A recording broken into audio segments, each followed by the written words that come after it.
The notification's pale glow pierced the darkness of my downtown apartment just past 11 o'clock on the night of December 19th.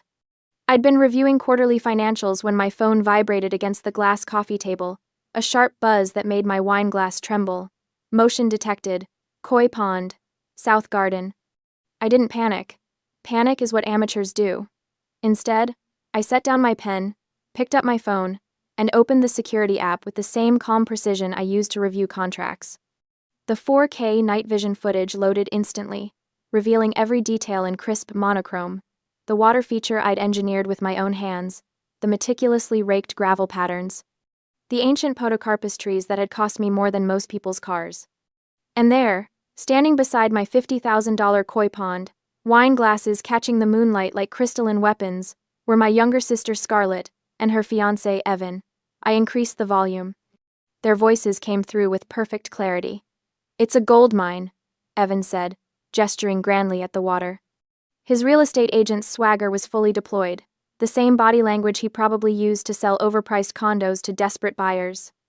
The foreign investment group lands on the morning of the 21st, 10 o'clock sharp. They need to dump the budget before the fiscal year ends, so they're desperate to close before Christmas. He took a long sip of wine, probably from my parents' collection, the expensive Bordeaux my father saved for special occasions. "Once they see this garden," Evan continued, "they'll tack on an extra $400,000 to the offer immediately. After the ink dries, we kick Nora to the curb. By then, it's a done deal." I watched Scarlett giggle that high-pitched, performative laugh she'd perfected for her Instagram videos. She's going to lose her mind. But who cares? It's Mom and Dad's deed. Anything planted in the ground belongs to the land, right? That's what you said. Exactly. Fixtures become real estate. It's basic property law. My heart rate actually slowed. I took a screenshot, then another. I downloaded the video file and immediately uploaded it to 3 separate cloud storage accounts. I looked at the timestamp. They wanted to sell my assets at 10 o'clock a.m. on the 21st? Too bad my showroom was scheduled to close at that time. I am 42 years old. I own Bennett Greenery, a landscape architecture firm that has designed gardens for Fortune 500 headquarters, luxury resorts, and the kinds of private estates that never appear in real estate listings because they're sold through whispered conversations at country clubs. My family sees me as a glorified gardener. They have never understood that 5 years ago, when my father Charles called me into his study with that particular tone, the one that meant he was about to ask for something while pretending it was for my benefit, I signed a contract. A real, legally binding contract, drafted by my corporate attorney, David Ross. The terms were simple. I would invest $300,000 of my own capital to transform their overgrown, embarrassing backyard into what the contract called a live showroom facility. They would get a 5-star living space for free. I would get a venue to bring VIP clients, a place where CEOs and resort managers could walk through a fully mature garden and see exactly what they were buying, rather than squinting at architectural renderings and imagining what a Japanese maple might look like in 10 years. For 10 years, I would maintain the property at no cost to them. In exchange, I retained full ownership of all inventory and installation materials planted on the property, with the explicit right to remove said inventory, should the agreement be terminated early, or should asset security be compromised. My father had signed it while watching a football game. My mother had signed it without reading past the first paragraph. They thought they were getting free landscaping from their daughter. I was building a $300,000 investment portfolio disguised as a garden. The memory surfaced with bitter clarity. 36 hours ago, at Scarlett's engagement party, the backyard glowing with string lights and the air thick with the synthetic joy of people pretending to be happier than they were. Evan had cornered me near the bar, shoving a stack of papers into my hands. Music pounded from the speakers, some top 40 song Scarlett had insisted was essential, and guests laughed too loudly over their third glasses of champagne. "Just a permit for the patio extension, Nora," he'd shouted over the noise, his breath sharp with whiskey. "Your signature on the 3rd page. Quick favor for your sister's fiancé." I'd been distracted, tired. I'd spent that morning installing a specimen birch tree for a client in the city, and my shoulders ached. I took the pen he offered. "Here?" I'd asked, pointing to a line flagged with a pink sticky note. "Perfect. You're a lifesaver." I signed because they were family. Because that's what you do. Now, sitting in my apartment with the video evidence glowing on my screen, I understood. Buried somewhere in that stack, probably in the middle, camouflaged by permit applications and municipal forms, had been a waiver. Something that said I acknowledged the upcoming sale. Something that said I released any claim to improvements made to the property. Something that, in Evan's mind, would make stealing $300,000 of my work legally defensible. He'd underestimated two things. First, I don't sign contracts without reading them, even at parties, even when I'm tired. That waiver, whatever it said, would have my signature on the wrong line, or the wrong date, or some other fatal defect that I'd engineered instinctively even in my exhaustion. Second, I don't need a contract to protect what's mine. I already had one, so I protected myself in advance. I didn't call Scarlett to scream. That's what the crazy older sister would do, the role they'd been trying to cast me in since we were children. The one who was too sensitive, too intense, who couldn't take a joke. Instead, I scrolled through my contacts and called David Ross. He answered on the second ring. David always answered. That's why his hourly rate made my accountant wince. Nora, it's 11 at night. This better be good. David, I said, my voice level, almost pleasant. Remember that consignment agreement we drafted for the Bennett Estate showroom? The one your parents signed without reading? Yes. I need you to prepare the asset recovery protocols. We have 35 hours. There was a pause. Then, with the tone of a man who'd just realized his evening was about to become far more interesting. What happened? They're selling the house on December 21st at 10 a.m., foreign investors, cash deal. They're trying to include my inventory as part of the real estate to inflate the price. Can you prove it? I have a video confession. High definition. Time-stamped. Another pause. Longer this time. Then David laughed, a short, sharp sound like a blade being drawn. Forward everything. I'll have the documentation ready by 8 a.m. Nora? Yes? This is going to be beautiful. I hung up and returned to the security footage. I watched the video 3 more times, memorizing every word, every gesture, Scarlett's careless laugh, Evan's predatory grin. By the 4th viewing, I felt nothing at all. That's when I knew I was ready. Dawn broke over the city on December 20th with a bruising purple light, turning the frost on my apartment windows into sheets of burning crystal.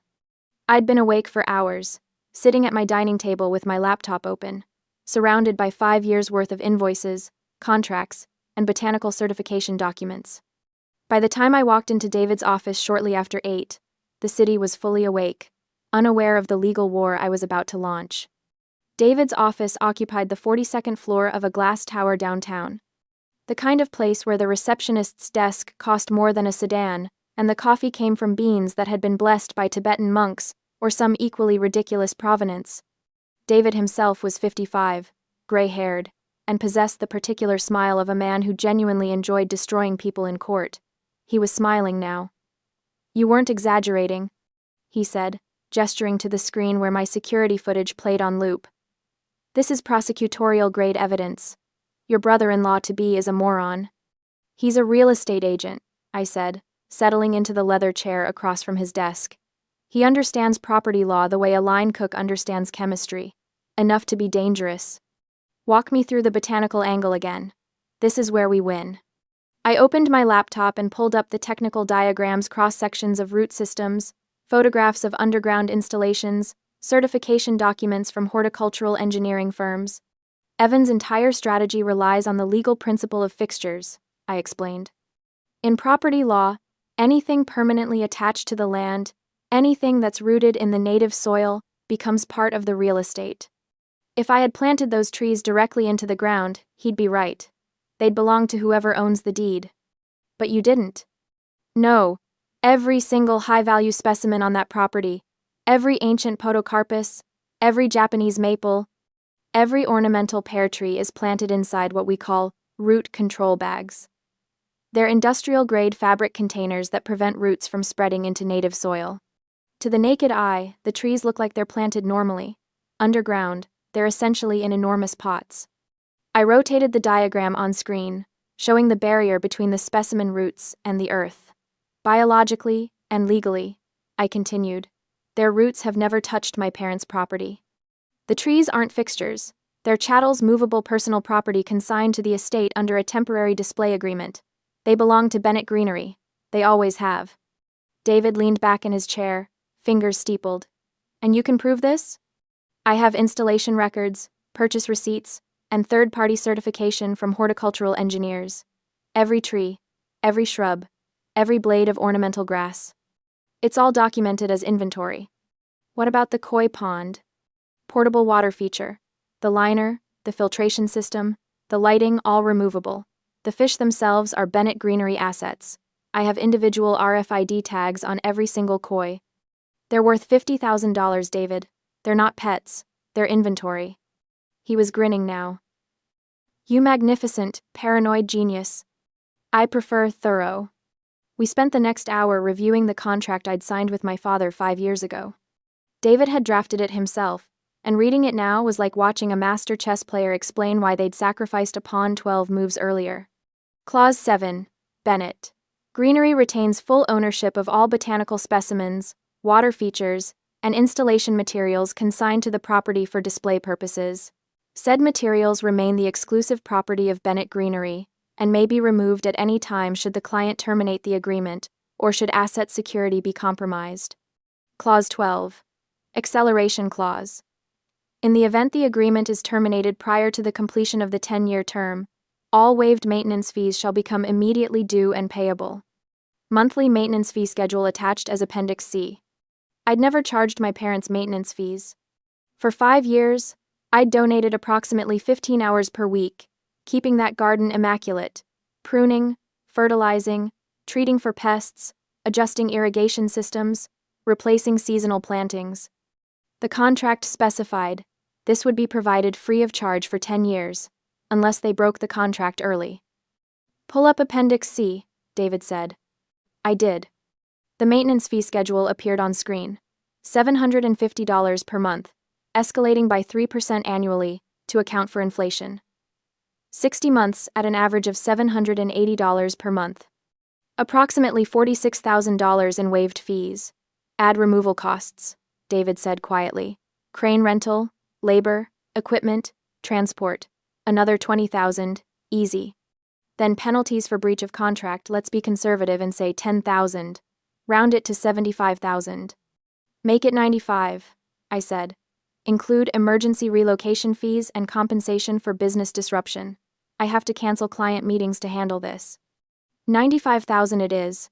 David pulled out a legal pad and began drafting. If they don't pay within 30 days, you file a mechanic's lien against the property.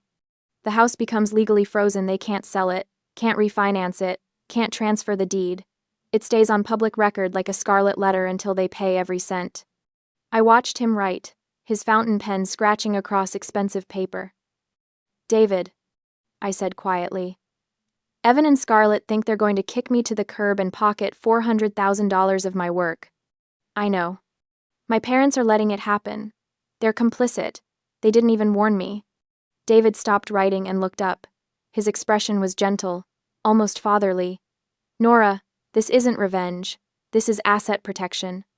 You invested $300,000 and 5 years of skilled labor. They're attempting to commit what amounts to corporate theft. What you're doing, taking back your property, is the most rational, professional response possible. Don't let anyone tell you otherwise. I nodded. My throat felt tight. When do you want to move? He asked. Tomorrow morning, 10 a.m. The same time as the showing?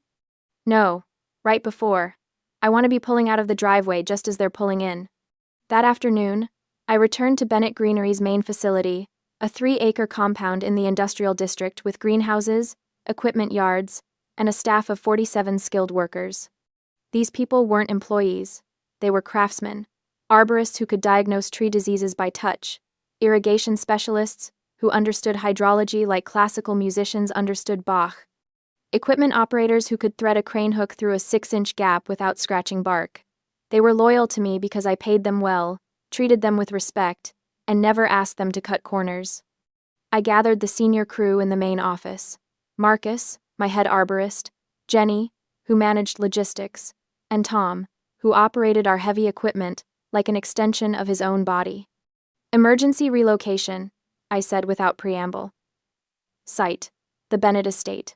Time: tomorrow morning, 10 a.m. We're pulling everything, every tree, the pond system, the irrigation network, full asset recovery.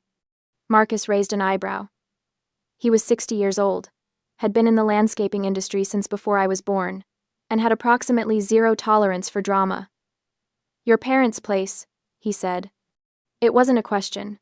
Yes. Are they selling the house? Trying to. With our inventory listed as part of the property value. He nodded slowly. You want the crane truck? I want all 3 crane trucks. I want the water tankers. I want every available flatbed and every piece of extraction equipment we own. I want it to look like a military operation. Jenny was already pulling up schedules on her tablet. We'll need to cancel the Preston job. Cancel it. Tell them we'll comp them 50% for the inconvenience. Nora, Tom said carefully, if we're pulling mature trees with root bags, we're going to leave some serious holes in the ground. I know. The lawn's going to look like a geometric Swiss cheese. I'm counting on it. Understanding dawned on their faces. Marcus smiled, rare and sharp. How long do we have? He asked. 16 hours. Then we better get started. By evening, every piece of equipment had been inspected, fueled, and staged in the yard. The crew had run through the extraction sequence twice.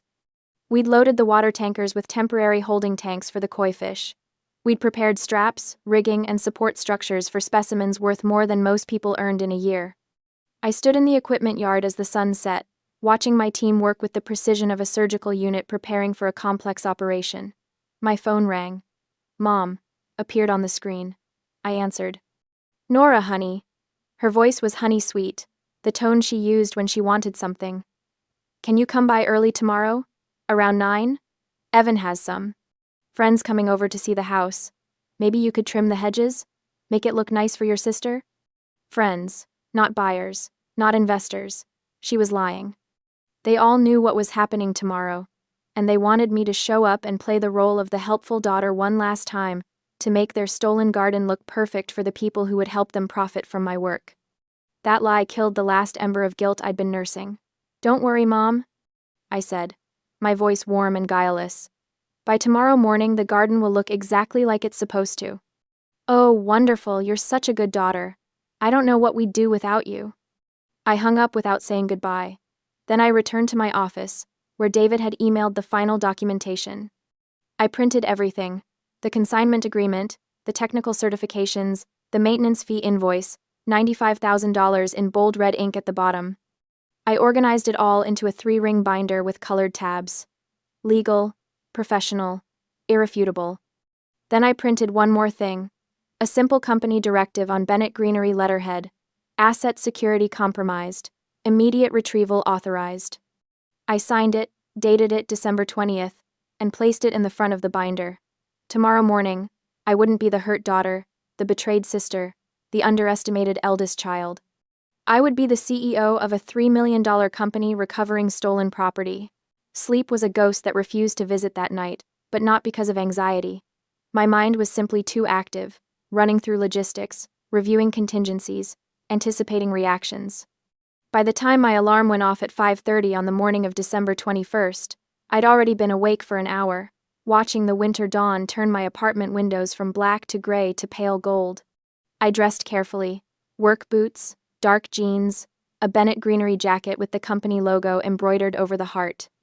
I looked at myself in the mirror and saw what I needed to see: not a daughter, but a professional handling a business matter. By 7 a.m., I was at the warehouse, where the crew had already assembled. Marcus handed me a travel mug of coffee without a word, the gesture of someone who understood that some mornings required silence instead of sympathy. We went through the plan one final time. The convoy would consist of 3 crane trucks, 2 flatbeds, 1 water tanker, and my personal pickup. We'd park down the street at 9:45 a.m. At my signal, we'd enter the property and begin the extraction sequence. Trees first, starting with the most valuable specimens, then the koi pond system, then the irrigation network.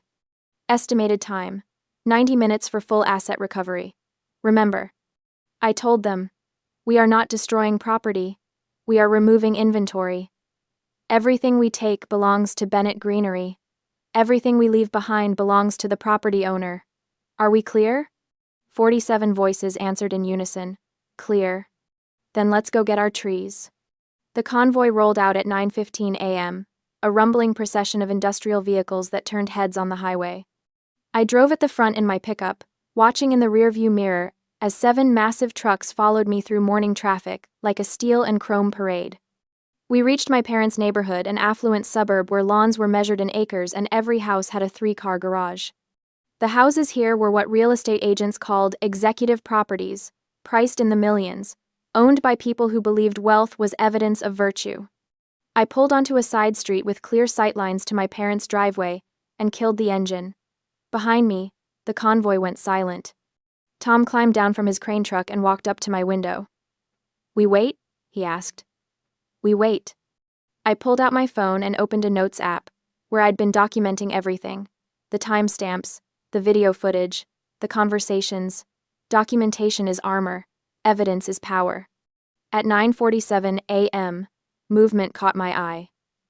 A convoy of black SUVs turned onto the street, followed by a champagne-colored Bentley that probably cost more than my entire equipment fleet. The vehicles moved with the unhurried confidence of money that had forgotten what it felt like to wait for anything. I raised my binoculars. Through the magnified lenses, I watched the cars pull into the circular driveway of my parents' estate. Doors opened. Men in expensive suits emerged, 3 of them, plus a woman in a camel hair coat that probably cost what my crew made in a month. They moved like people accustomed to owning things: airports, companies, politicians. Evan appeared at the front door, grinning so wide I could see it from 200 yards away. He was wearing a suit I'd never seen before, new, probably bought specifically for this meeting. Scarlett stood beside him in a designer dress, her Instagram-ready smile locked in place. My father appeared next, then my mother, both dressed like they were attending a country club gala rather than conducting a business transaction. I watched Evan gesture toward the backyard, saw the investors follow him through the side gate. In moments, they'd be standing beside my koi pond, admiring the reflection of Japanese maples in crystal clear water, calculating how much extra they'd pay for this kind of craftsmanship. I checked my watch. 9:55 a.m. I picked up my radio. "All units, this is Nora. Move out." Behind me, 7 diesel engines roared to life. The sound was magnificent thunder in mechanical form, the deep bass rumble of industrial power awakening. I led the convoy around the corner, and we rolled up to the estate like a military incursion arriving to liberate occupied territory. The lead crane truck backed through the open gate at exactly 10 a.m., its warning beeper cutting through the morning air like an alarm. I saw Evan's head snap around, saw his expression cycle through confusion, recognition, and then pure, crystalline horror. He started running. I stepped out of my truck and walked calmly toward the backyard, carrying the 3-ring binder under my arm. Behind me, my crew deployed with practiced efficiency. Marcus coordinating tree removal, Jenny managing equipment placement, Tom positioning the crane. The backyard was transformed from my last visit. Someone had added white tent canopies and cocktail tables. Classical music played from hidden speakers.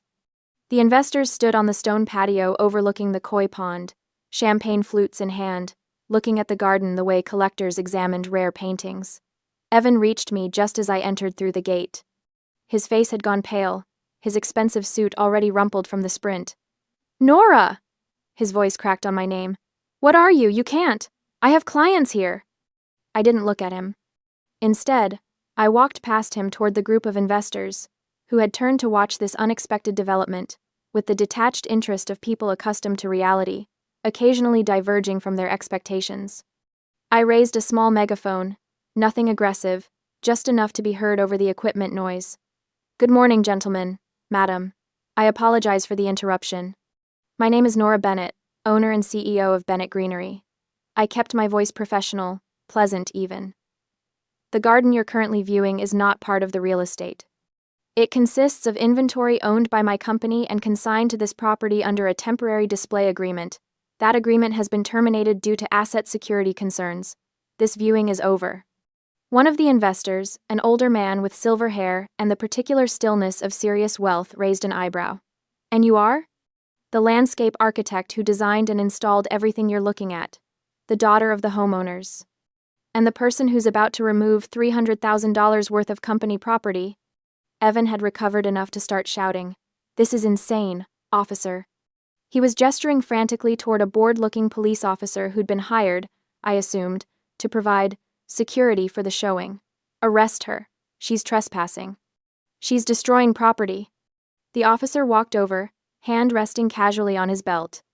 He was about 50, with the weathered look of someone who'd spent decades dealing with family disputes and rich people's problems.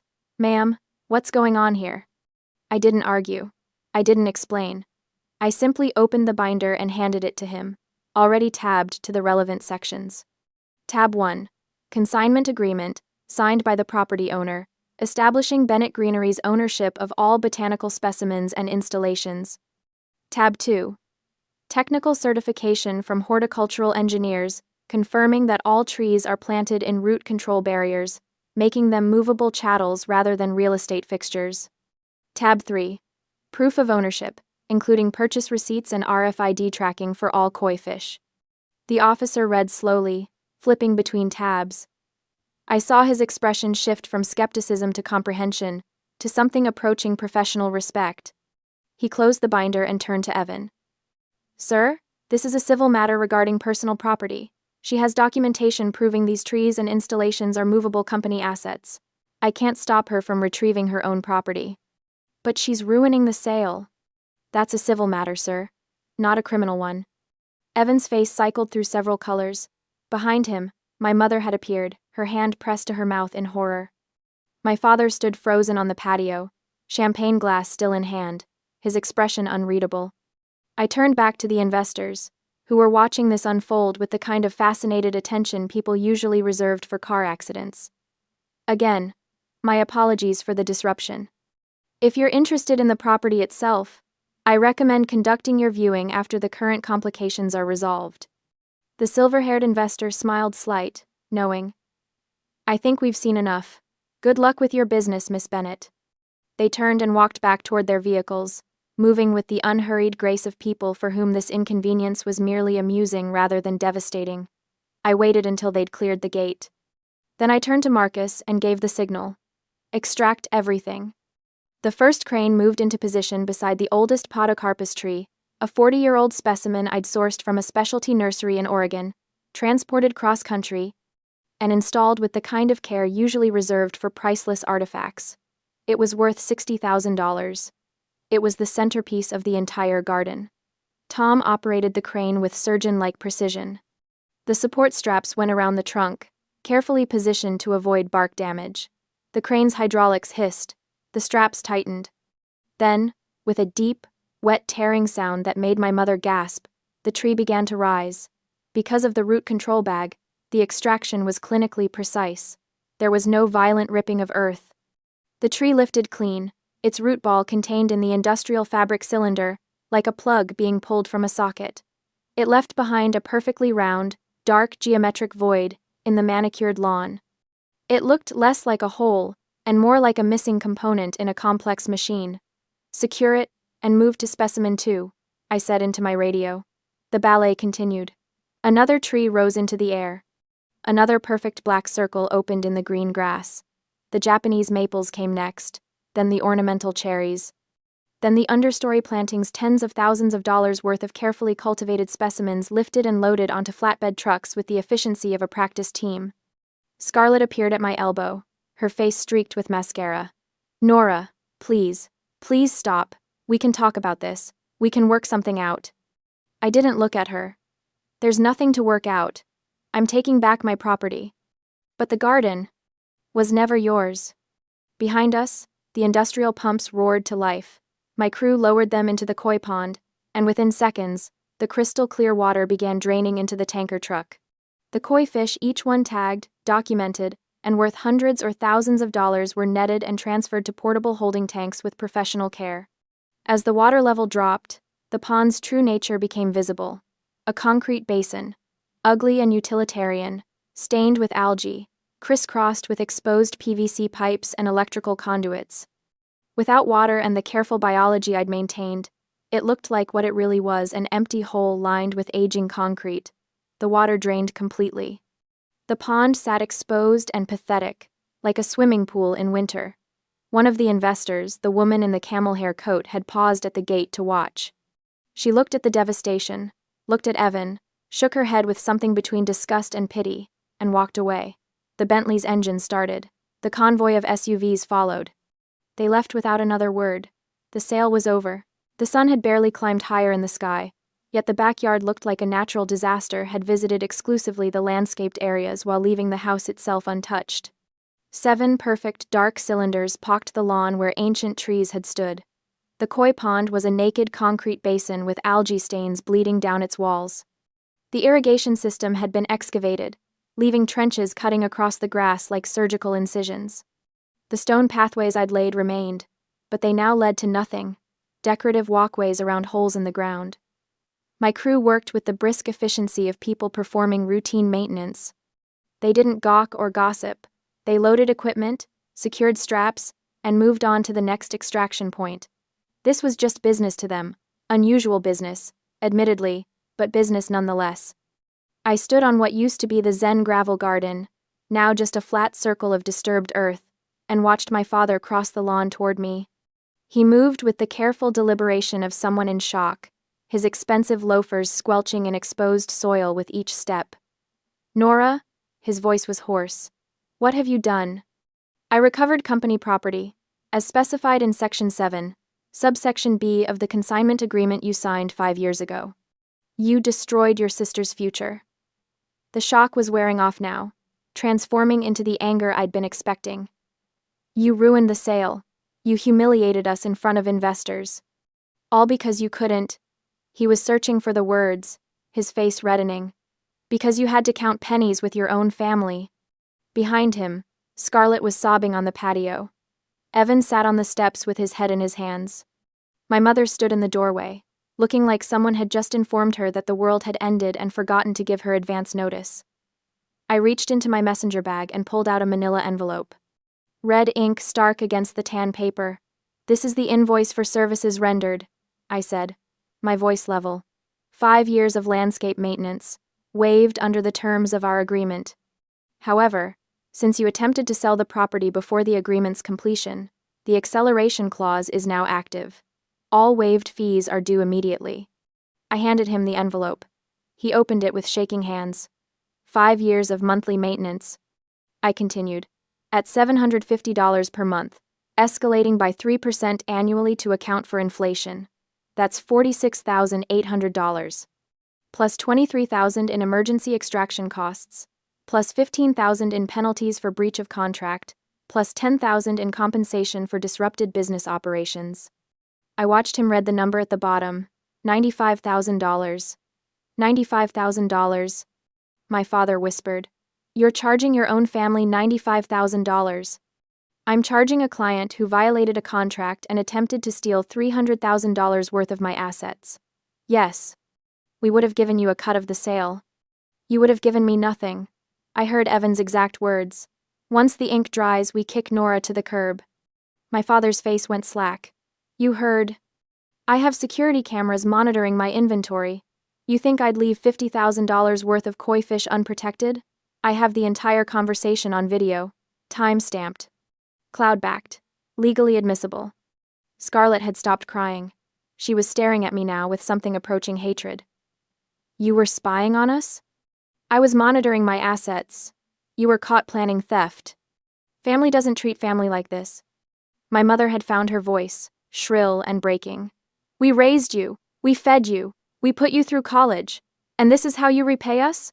With lawyers and invoices and humiliation?" The word hung in the air. Humiliation. I looked at her, really looked at her, and felt the last thread connecting us snap like a rotten cord. "You didn't put me through college," I said quietly. "I paid my own way with scholarships and student loans I finished paying off 3 years ago. You didn't raise me to be successful, you raised me to be useful.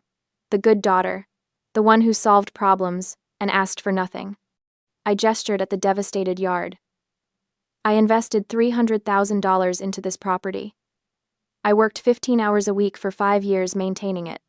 I brought you clients and prestige and a garden that probably added $500,000 to your property value, and your response was to steal it and sell it without even the courtesy of a warning.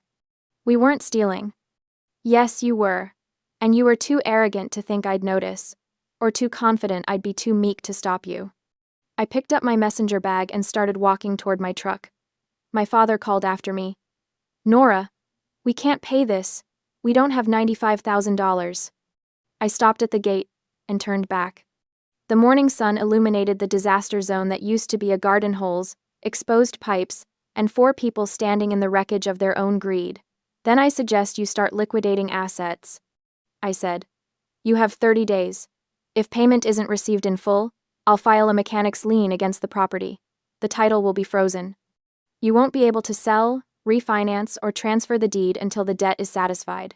The lien will appear on every title search. It will sit there, on public record, announcing to everyone that you tried to steal from your contractor and she had to take you to court to get paid. You wouldn't, my mother whispered. I already have the paperwork drafted. David Ross is waiting for my call. I climbed into my truck. Through the windshield, I saw Evan stand up, his face twisted with rage. He was shouting something, gesturing violently. I couldn't hear him over the diesel engines, and I didn't need to. I put the truck in gear and led my convoy out of the neighborhood. 7 vehicles loaded with recovered assets, leaving behind a family that had confused love with leverage. The afternoon dissolved into the controlled chaos of asset relocation. Every tree was inspected, documented, and settled into temporary holding areas at the warehouse. The koi fish were transferred to our climate-controlled indoor facility, where they'd stay until I could relocate them to a client project or my next showroom site. The irrigation equipment was cleaned, inventoried, and stored. By evening, every single item had been accounted for. Not one specimen lost, not one system damaged. My crew celebrated with pizza and beer in the warehouse break room, the comfortable celebration of professionals who'd executed a complex operation flawlessly. I handed out cash bonuses, $200 per person, pulled from my own wallet, and thanked each of them personally. Marcus lingered after the others had gone home. He leaned against the doorframe of my office, arms crossed, watching me update spreadsheets. You okay? He asked. I'm fine. That's not what I asked. I stopped typing and looked up at him. Marcus had known me for 15 years. He'd watched me build this company from a 2-person operation, run out of a rented garage to a multi-million-dollar firm with a waiting list of clients. I lost my family today, I said quietly. You lost people who didn't value you. That's not the same thing. I nodded, not trusting my voice. You did the right thing, Marcus continued. Professional, legal, fair. You gave them a contract. They signed it. They broke it. You enforced it. That's not revenge, Nora. That's business. Then why does it feel like revenge? Because they wanted you to feel guilty for protecting yourself. Because they've spent 42 years training you to put their needs above your own dignity. He pushed off the doorframe. Don't let them rewrite this story. You're not the villain. You're just the first person who refused to play the victim. After he left, I sat alone in my office, staring at the updated inventory spreadsheet. $300,000 in assets recovered, $95,000 in debt owed. Everything documented, everything legal, everything empty. I went home, poured a glass of wine, and sat on my balcony watching the city lights. My phone buzzed constantly, calls from my mother, my father, Scarlett's number, even a few from Evan. I let them all go to voicemail. The silence of the night was shattered at 2:47 a.m. on December 22nd. My phone exploded with alerts, not the usual security notifications, but the emergency alarm system I'd installed at the warehouse. Motion detected. Perimeter breach. Gate B compromised. I was dressed and in my truck within minutes. I drove with white-knuckled focus, the empty city streets blurring past. The warehouse was normally a 15-minute drive. I made it in 9. As I screeched into the parking lot, I saw the blinding white glare of the security floodlights washing over the loading dock. A figure was hunched by the door to the fish facility, frantically working a pair of bolt cutters. I didn't need to guess who it was. I slammed my truck into park just as blue and red lights flooded the scene from the street entrance. The police, alerted by the silent alarm service, were pulling in right behind me. Scarlett spun around, shielding her eyes from the glare. A gallon jug of bleach sat at her feet. "Police! Drop the cutters!" I stepped out of my truck and watched as 2 officers advanced on her with weapons drawn. Scarlett dropped the bolt cutters with a clang, screaming something incoherent about fairness. They had her cuffed and against the hood of the patrol car within seconds. I walked over. Officer Morrison, who I knew from commercial projects, looked at the bleach jug, then at the severed fence, then at me. "Miss Bennett," he said. "She cut through the fence. Caught her trying to break into the fish tanks with that bleach. That's premeditated destruction of property." My heart went cold. The fish were worth $50,000. Bleach would have killed them in agony. Scarlett saw me then. She lunged against the cuffs, her face twisted and ugly. "You ruined my life. I'll kill those fish. I'll kill everything you love." "You're drunk," I said, my voice flat. "She is," Morrison agreed.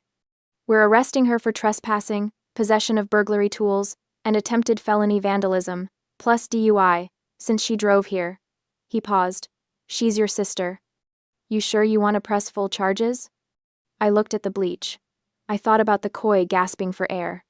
"I took back my property legally," I said. "She tried to destroy it criminally. Press every charge you can." As they shoved Scarlett into the back of the cruiser, I stood in the cold night air and felt a strange sense of clarity. The next morning, I learned the fallout was complete. Evans' firm, hearing about the arrest and the disastrous open house, had fired him to protect their reputation. The investors had pulled out completely. And my parents were now scrambling to find bail money while staring down a $95,000 debt. David Ross called me that evening. "They want to settle.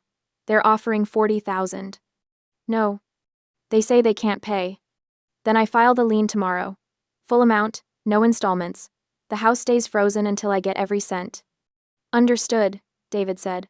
"I'll file it in the morning." Christmas Eve arrived with the electric energy of a city shutting down for the holiday. My penthouse apartment glowed with warm light, filled not with blood relatives, but with my crew, the 47 people who had operated the cranes and driven the trucks. We weren't celebrating Christmas. We were celebrating a record year. I moved through the room, handing out envelopes. When Tom opened his and saw the extra $5,000, he looked up, eyes shining. Marcus raised his beer. "To Nora Bennett." "To the team," I corrected, raising my glass. My phone sat on the kitchen counter, buzzing relentlessly against the marble. Missed call. Mom, 12. Missed call. Dad, 8. The screen lit up with a text from Mom. "Please, Nora, drop the charges. Evan left her. She's all alone in jail on Christmas. We can't pay the lien. We are family." I looked at the message for a long second. Then, I simply flipped the phone face down. I picked up my wine glass and turned my back on the counter, rejoining the laughter in the living room. I had found my real family, the people who respected my value. 3 months later, spring arrived, but the for sale sign in my parents' front yard remained, weathered and tilting. No one wanted to buy the house. The mechanic's lien sat on the title like a tumor, scaring away every lender. The backyard was still a cratered mud pit because they couldn't afford to fix it. I stood on the balcony of the new 5-star resort I had just finished designing, phone to my ear. "Nora," David Ross said. Their lawyer, Robert Vance, reached out. "Your parents sold off their antique furniture collection to scrape together some cash. They're offering $65,000 to settle the debt today." "The debt is $95,000, I said, watching the sunset. "They say it's all they have." "Then they can sell the car, or the house itself once they pay me." "I don't negotiate with people who tried to steal from me, David. 95,000. Not a penny less." "Understood," David replied. "I'll tell them." I hung up and walked down to the resort's central courtyard. There, planted in the most prestigious positions, stood the rescued Podocarpus trees. They were lush, majestic, and putting down fresh roots in soil prepared to nurture them. They had survived the winter, just like me. I touched the rough bark of the largest tree, feeling the solid life beneath my palm. "Sorry for the rough ride," I whispered to it. "But you're safe now. Nobody is going to uproot us ever again." We had both survived the winter, and now, finally, we were ready to grow.